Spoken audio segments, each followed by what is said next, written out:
Et bonjour à tous et bienvenue sur la chaîne de Jeux Délire. Je suis avec Christopher de SBG Édition. Comment tu vas? Bah super bien, toi. Bah écoute, ça va bien matinalement, ça va.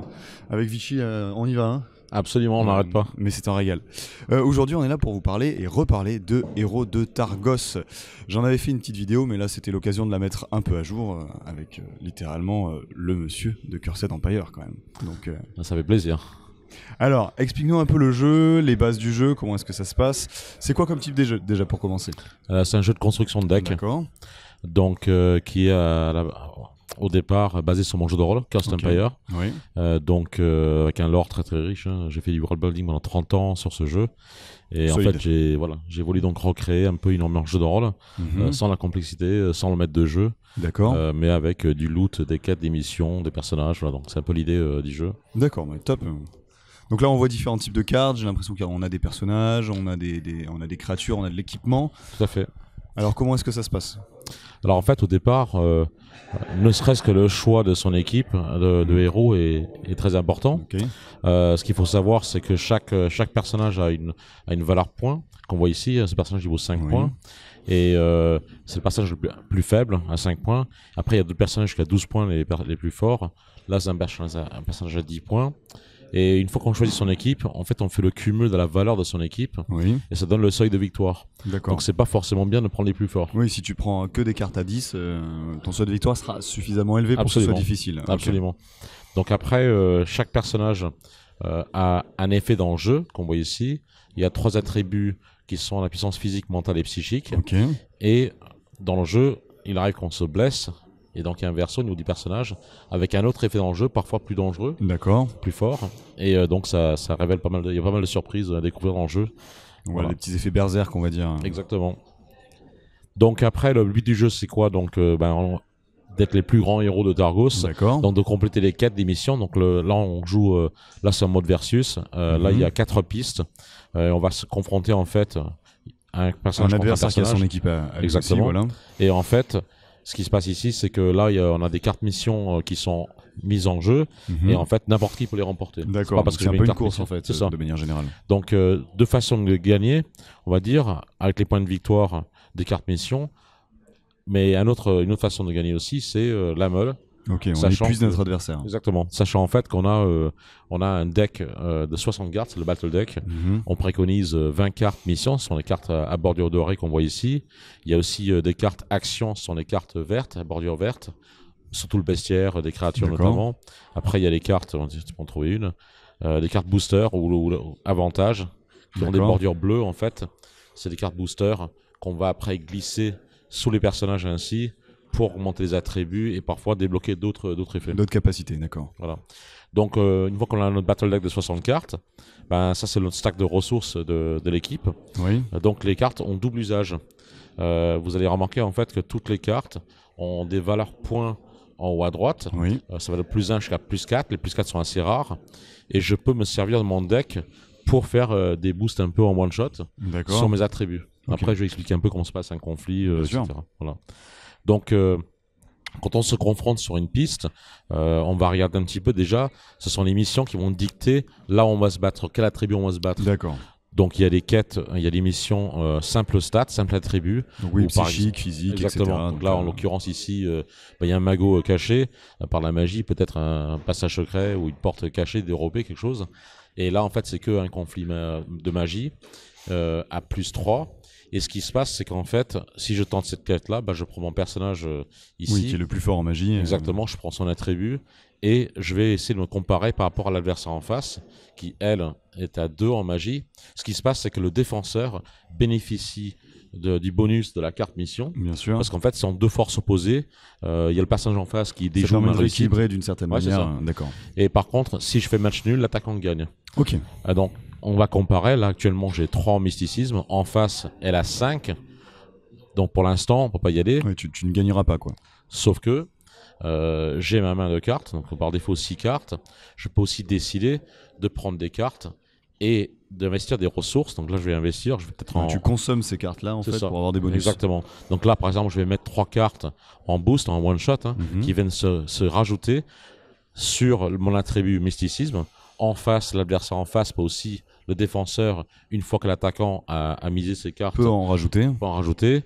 On révèle les cartes. On compare les attributs. En l'occurrence, là, j'ai 5. Donc c'est plutôt pas mal, ouais. Voilà, 5, ok, je rajoute mes Et 3, je je fais 8. Par exemple, on aura un attribut de 6. Ah, ouais, là, il a eu de la chance. Là, c'est embêtant, voilà. Non, exactement. Là, par exemple, c'est un échec de notre part. Échec, et quand il y a échec de l'attaquant, ceux qui tentent, qui montent au créneau, bah, c'est comme ça qu'on se blesse. D'accord. Donc on bascule, on retourne la carte.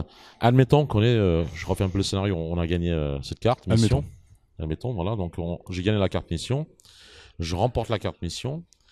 Ce qui se passe, c'est que d'abord, on empoche les points de victoire. Si les points de victoire me font passer mon seuil de victoire, la partie se termine. C'est instantané, d'accord. On ne fait pas un tour de jeu en plus. Non, c'est direct.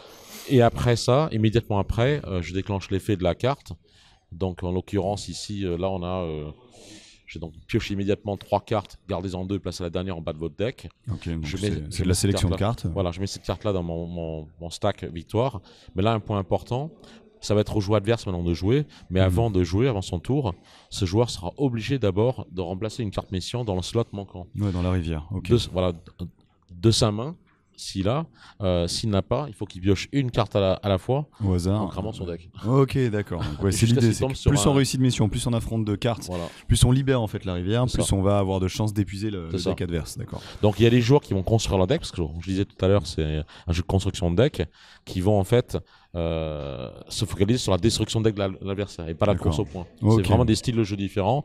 Moi, il m'arrive très très fréquemment de démarrer une partie avec une stratégie très claire, et d'être obligé, pour l'adversaire, de complètement changer de stratégie en plein milieu. Oui, pour pas te faire meul. C'est ça. Je vais jamais pouvoir le rattraper en point de victoire. Maintenant, je mise tout sur la destruction de son deck et épuiser ses personnages. C'est ça. D'accord. Ok. Voilà, donc ça, c'est, voilà. Alors, tu m'as expliqué aussi, donc là, on a une version versus. Tout à fait. Mais il y a quand même d'autres versions qui sont proposées. Tout à fait, absolument. Donc en fait, là, en mode versus, ça se présente comme ça avec les 4 pistes. Oui.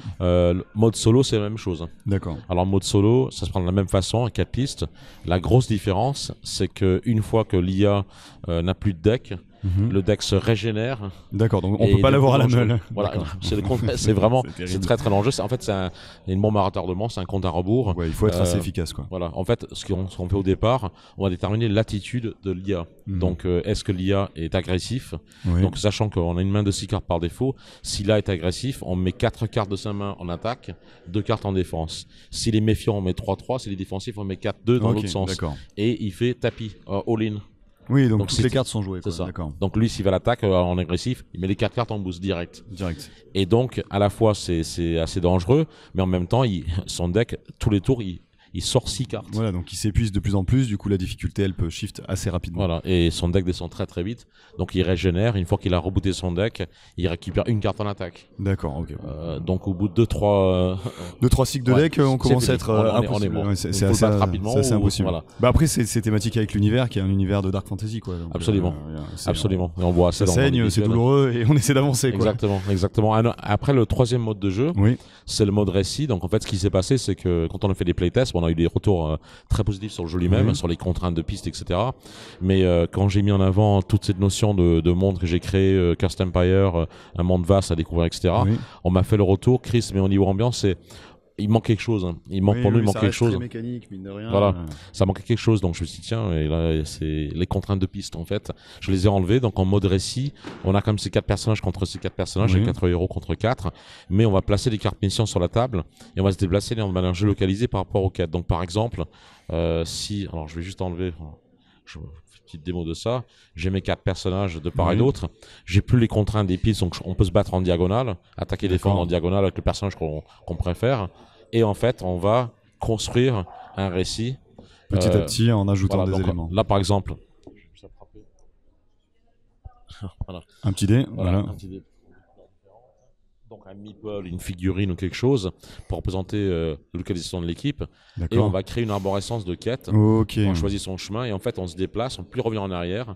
On se déplace au fur et à mesure, on construit l'arborescence qu'on veut, aussi compliqué qu'on veut. On peut aussi mettre du loot, des objets cachés, des créatures. Donc là, en fait, on crée une sorte de scénario, de campagne, c'est exactement de donjon, en fait. C'est exactement ça. C'est exactement ça. Donc ça, c'est le mode récit qui donne libre choix aux autres joueurs de créer leur propre scénario, inspiré du monde de Targos ou pas. Donc Ok, oui, même inspiré de certaines thématiques mécaniques du jeu, ça peut être aussi l'occasion derrière de pousser au maximum. Ouais, c'est ça. Après, un autre point qui est sympa par rapport à la boîte donc du jeu, on a 210 cartes dans la boîte, donc 150 cartes uniques. Et suite au crowdfunding, nous on avait prévu au départ d'avoir 16 héros dans la boîte de base. Oui. Mais en fait, on a eu 17 personnes qui ont financé 17 héros en plus. Donc en fait, dans la boîte de base, tout le monde bénéficie des 33 héros, double face, 66 effets. Voilà, il y a de quoi faire, quoi. Il y a de quoi découvrir les différentes mécaniques, quoi. Ouais, tout à fait. Et en plus de ça, il y a aussi une campagne il y a un scénario de Condar, il y a les cartes mission bonus et cartes action bonus en plus. Oui. Au verso de ce tapis-là, il y a une ville à découvrir. D'accord. Où, avec des cartes qu'on place de mélange localisées en mode récit, il y a un mini scénario à découvrir là-dedans qui est fort sympathique. Donc, si jamais vous aimez bien les jeux de deck building, c'est un jeu complet qui va proposer aussi cette thématique forte du jeu de rôle, en plus de la notion de mécanique. Absolument. Et puis moi, j'aime bien quand j'achète un jeu, parce qu'on ça m'arrête d'acheter un jeu, quand j'enlève la cellophane, j'ouvre la boîte de jeu, j'ai envie de jouer tout de suite. Oui. Et en fait, l'idée, c'est que on a donc mis à disposition 2 decks préconstruits à télécharger sur le site, ce qui permet de jouer directement sans maîtriser, sans connaître. Voilà, ce sont des decks d'initiation qui permettent de bien comprendre le jeu, les mécaniques essentielles. Et après, on fait son jeu, on construit son deck au fur et à mesure, en plaçant quelques cartes. Après, vous allez voir, il y a aussi le jeu est truffé d'easter eggs dans les illustrations. Alors, pour ceux qui connaissent, par exemple, voilà, ce chat a des têtes de hamster. Non, je sais pas pourquoi. Non, j'ai eu une sorte de flash comme ça. Donc effectivement, on a quand même aussi une grosse consonante rôliste et historique du rôliste. Absolument. Voilà, avec des connaissances sur les différents univers que nous connaissons tous si nous aimons le jeu de rôle. Bah écoute, merci beaucoup pour les informations sur Héros de Targos, et puis n'hésitez pas sur Jeux Délire à checker la fiche de Héros de Targos et également les différents jeux qui sont sortis et qui vont sortir dans l'univers de Cursed Empire. Absolument. Et juste dernier point là-dessus, l'expansion mort-vivant qui est à disposition aussi, qui permet aux joueurs de blesser les personnages 2 fois, de les tuer, de les récupérer en dead et de jouer le nécromant, les morts-vivants. C'est fort sympathique. Pas mal, ouais, c'est pas mal. C'est tendu. Ouais, c'est tordu, mais moi je trouve ça marrant. Allez, à bientôt. Merci.